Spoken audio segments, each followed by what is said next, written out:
Rental company finds their CyberTruck abandoned in Paterson, New Jersey, and it's full of bullet holes.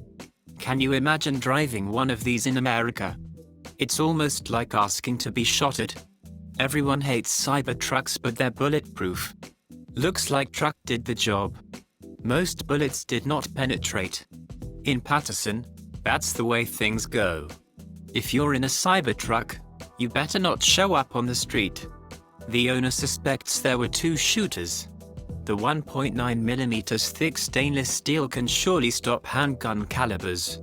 In first place, not sure why the owner rent out or let someone else drive your bulletproof truck. This is some pretty good marketing for Tesla. The bullet doesn't even penetrate the first layer of the body. Bulletproof gimmick turned out to be a very necessary feature to have with all these terrorists popping up.